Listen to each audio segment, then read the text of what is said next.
we're going to talk about just some silliness, just some of the silly things that I've observed that are happening out there in the wonderful world of Saudi Arabian delusion. I saw a pretty ridiculous tweet. Obviously, we've had the Esports World Cup, and the Esports World Cup, I've talked about it a lot for obvious reasons. It seems to generate a type of almost, maybe appropriately, religious fervor among the people that are working it, right? It's like they just can't shut the fuck up about it and how good it is and how important it is and how it's bringing everyone together. Not everyone, of course, but yeah, and they drive now, right?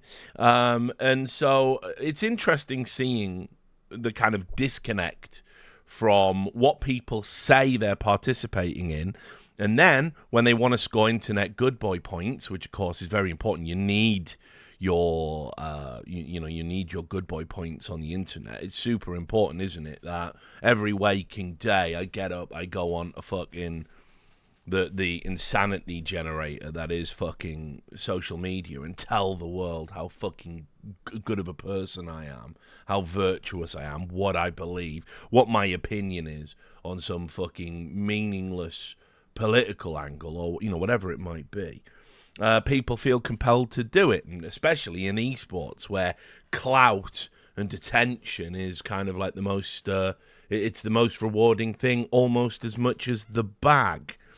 And so anyway, you get situations like this. I want to just draw your attention to quite possibly one of the most ridiculous tweets I've ever seen in relation to the Saudi Arabian takeover of esports. And guess what? It didn't come from Ralph Reichart. So here we go, right? I'm just going to show you this. This is Simon Bond. We know him, Bondani, producer for ESL, Face It, been around for a long time. And seemingly apropos of nothing a few days ago, he just tweeted this, my stance, morals and work. And it's like, Simon, I don't need to know anything about those things. You're not publicly facing. Nobody would seek to impugn your reputation because, like a lot of unsung heroes, your work is behind the scenes, behind the camera, and nobody really knows who you are or what you do. Yet, he felt compelled to post this, and it's super interesting. My stance, morals, and work. As producers, we are given immense power to decide what to get put on air and what doesn't.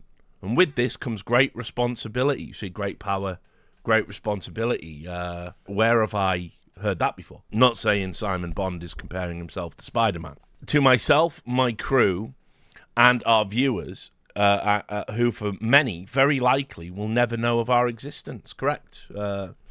Why do this tweet then? I will never air anything that is not in line with freedom and peace. Okay, well.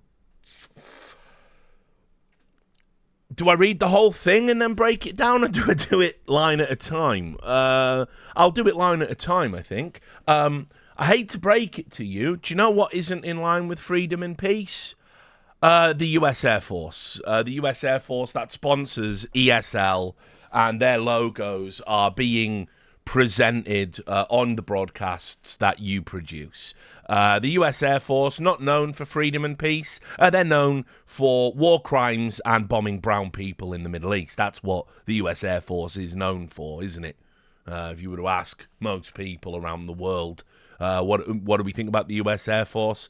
Oh, yeah. I mean, even if you agree with where they drop the bombs and don't agree that we still should be sending some representatives from the military and from the American political sphere and the British political sphere to prison for the war crimes they committed in Iraq and Afghanistan, even if you don't agree with that, saying a military entity stands for peace is oxymoronic, isn't it? I mean, it's moronic, but you can even put the oxy in there, can't you? It's what I like to do when I go for a night out. Anyway, progressive thinking towards women, all sexual orientations, races and religions will always be welcomed and encouraged on things that you broadcast. Well, that's interesting.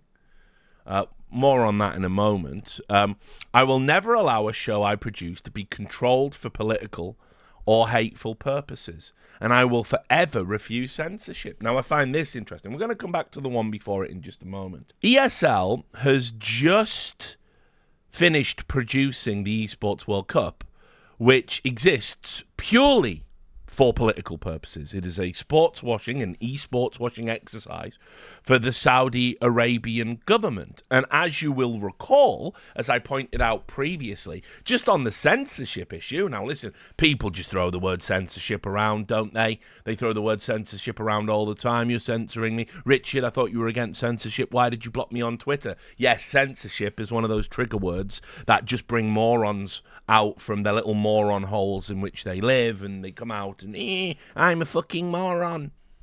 I've come to say dumb things that you must listen to. It is one of the great trigger words. But I will say, actual censorship has also occurred on the Esports World Cup broadcast. What do you mean, Richard? Well, you may recall not this time, but the time before, back when it was still Gamers 8, but it was still produced by ESL, so it's still relevant. I believe Israeli players were getting booed, weren't they? Do you remember when the Israeli players were getting booed? And what did they do to that sound? Oh, yeah, that's right. They edited it out. They edited it out of the broadcast. I mean, it's probably cheap as well to talk about just how you select crowd shots and what signs can and can't go in. And it's probably also cheap to point out the Twitch channel on which you broadcast has been censoring people posting pro-LGBT messages whenever Falcons play. I don't know why people would do that. It seems a strange phenomenon to me. But you've certainly been complicit with a company that's censoring people doing that, hiding behind the somewhat cowardly rule of no politics in the chat, right? But you're only censoring. You certainly, when people say I love MBS or I love the Kingdom of Saudi Arabia or let's go Saudi Arabia, you're fine with that messaging. So yeah, rank hypocrisy, of course. He says here, also, I mean, I do not work as a cog in some soulless corporate machine. Objectively, you are a cog in a very soulless corporate machine. How else could we describe a corporate entity that sold its entirety to the Saudi Arabian state and then spent the next 18 months trying to gaslight the community into why that's okay, how they're making progress, how it was necessary for survival, how they drive now? Seems pretty soulless to me. Doesn't seem very authentic. We work around the clock in pursuit of excellence. We do it because we love it, despite the great challenges and the many easier paths available. It's definitely not for the money. Listen then, here's what I'll say. Next time you post about somebody crying about having lost their job unfairly or mass layoffs, which your company did just make, didn't you? You just laid off 15% of your workforce at the start of the year. Don't cry about it because they're not doing it for the money in the first place, right? I mean, there's so many easier jobs available than esports and what have you. So I am privileged to work with hundreds of passionate, caring and thoughtful people in esports who want nothing but the best for our shows, the viewers and their colleagues. It is very easy to hate from behind the keyboard. It's much harder to get out and do things that people care about.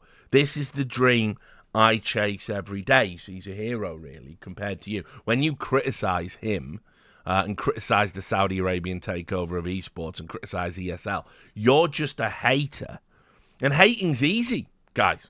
Hating's easy. I mean, I'm a hater. I'm a professional hater. I'm a hate maxer. Me and Launders, that's all we do. We get up every day. When we don't do any work, we just think, what am I going to hate today? How am I going to express my vitriolic hatred today? I'm just an ugly, ugly hater. An ugly, bald, overweight hater. That's what I am. That's all I do. That's all I do. My work has no value beyond that. Indeed, in many ways, I'm kind of envious. I wish I had Simon's talents. I wish I had his drive. I wish I had his verve. I wish I could drive now the way Simon does. He's, he truly is an inspiration. And then it goes, it should go without saying, peace and freedom for all. Don't speak of a different world. Be part of making it. So, okay, well, lots there. Peace and freedom for all. Have you heard about Yemen? Do you know where that is, Simon? Have you heard about it? Yeah, are you familiar with this? You know, it seems that you might be a little bit behind on current events. Because I agree, peace and freedom for all. Again, it comes back to when you're dropping bombs on civilians and causing what the UN has suggested is the largest humanitarian crisis on planet Earth right now. Maybe when you work for the people that are doing that, like directly, as in the person who signs off on the dropping of the bombs is the same person that signs off on the Esports World Cup money and the ESL money, maybe you don't get to say this.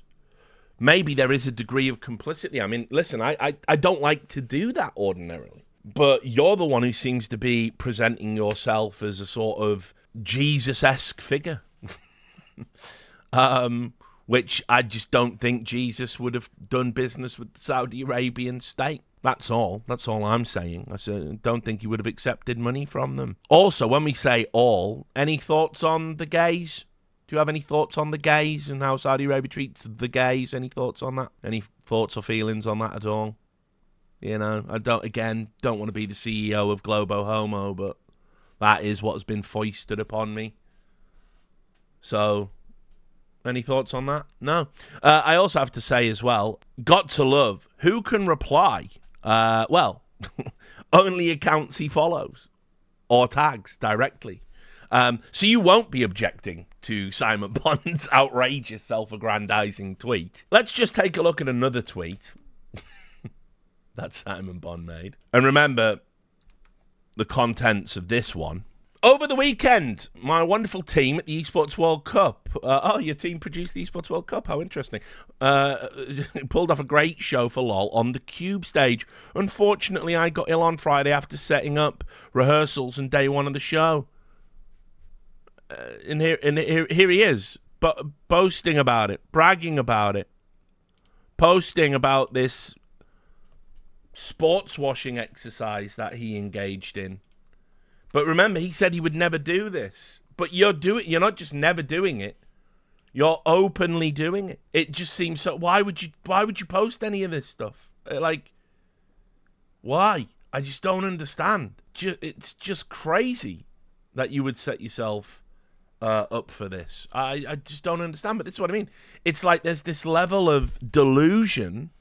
Everyone involved with the Esports World Cup is kind of. It's like, you remember, like, when Trump derangement syndrome became a very real psychological problem, we've kind of got this like Saudi delusion syndrome as well, where it's like, rather than it triggering frothing hatred in you, it's like if you take money from the Saudis, suddenly you are blind to the facts of what their regime has done. It's kind of crazy.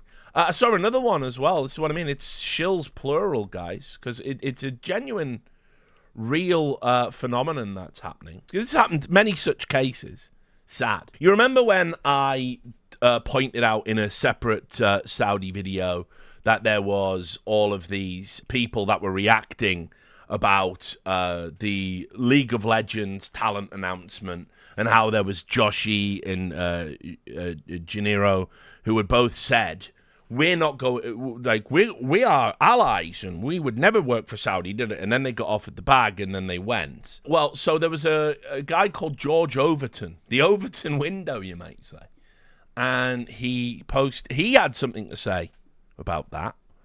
Here it is, George Overton there. If you don't know who George Overton is, obviously this is somebody that is a commentator for FIFA, I believe. And he quite explicitly said there, the greed of some people in this industry is unparalleled. And he's right. You know, for me, I think it's fair that you get accusations of greed being leveled at you, because if you are able to betray your values that you wouldn't shut the fuck up about publicly, about how they define you, how important they are to you, if you then betray that for money, I'm going to say, yeah, you might be greedy. Anyway, a strange thing happened. They announced remote talent. And wouldn't you know, if the Overton window, it shifted. They work now. There he is on the remote talent, signed up, straight in there, and people pointed out, yo, but didn't you say That was bad. Now, the criticism that has been leveled at him has driven him to do the ultimate move of cowardice, which is his tweets are now protected. But I was on this right from the get-go. I've archived the tweets. And this was the one, right? So I want you to... We laughed at Joshy's walk back before. This might be as good, if not better, because... Joshy at least said, yeah, I understand I'm a hypocrite. I'm going to give some money to charity. Hope that makes up for it. Mr. Overton has decided that he was just totally wrong in the first place. In reply to somebody criticizing him, he said, work is work, man. And it's a big event for everyone involved. L take from me in that post. The check cleared. It was an L take. It was an L take the whole time. Oh, it's interesting. And I think this is kind of important to, all joking aside, it is kind of important to understand how sports washing works. And he has been bought in a very real sense. This is what they're buying. They buy now. This is what they're buying when they pay you the money. When they come to you and they say, hey, do you want to work this huge event and get into the fold and we'll consider you for future events? We're even willing to pay a little bit over what the normal rate would be. And this is an opportunity for you to show fealty to us. And we won't ever forget it, because all those people out there that are morally grandstanding, we're going to be working through till at least 2029. In fact, we're going to be expanding operations. We got Qadiyah to come. We got more finals in Riyadh. Those people that are going to turn us down, they're going to be out in the cold. You don't want to be out in the cold, do you? Now, all you have to do is renounce your opinion. People go, okay, well, I will renounce the opinion. It was an L take. And you'll see lots of this. You'll see people take the bag and then they go, I just wasn't informed about Saudi Arabia enough. That's what it was. I just wasn't informed. Actually, after watching a propaganda video that ESL put into the handbook, I now realize Saudi Arabia are good, actually. They drive now. They're making progress. Did I mention they drive now? And so you just publicly walk it back. And this is what they're paying you for. It's not just, your silky, velvety, dulcet tones on a broadcast. It's going out there into the public and telling the peons and the plebs and the morons that may or may not follow you. It's telling them what you're doing is okay and telling them what Saudi Arabia is doing is okay. And actually, it's okay to work with them, and actually they drive now. Had to laugh as well, because I believe he got, as the kids say, cooked in the replies. Now remember, we're not saying cooked, C-U-C-K-E-D, although that would be appropriate as well in a way. We're saying C-O-O-K-E-D, right? It's just the English language is fundamentally broken at its core, evidently. Right? But here it is. He got cooked in the replies. Here it is. As a self-employed professional, I have to balance my principles with the reality of paying my bills and sustaining my career. Now, listen, none of that entered his mind when, apropos of nothing, he just tweeted out, wow, look at all these greedy cunts. Look at all these greedy assholes, my colleagues. Look at these greedy pieces of shit. Didn't think that, didn't take a moment and go, before I tweet this, there is an outside chance I could get hired for this event, and it would make me look really stupid. And my surname is Overton, and the jokes write themselves. And there's a guy out there called Richard Lewis, and he can't resist low-hanging fruit.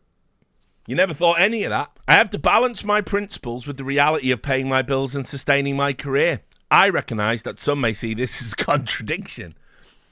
It is. It is a contradiction. You attacked people doing the same thing you were doing and called them greedy. You do the same thing and you go, guys, it's complicated. Yeah, there's a lot of contradictory stuff going on there, brother. I recognize that some may see this as a contradiction, but I see it as part of the complex decisions we all have to make in life. It's really complex, isn't it?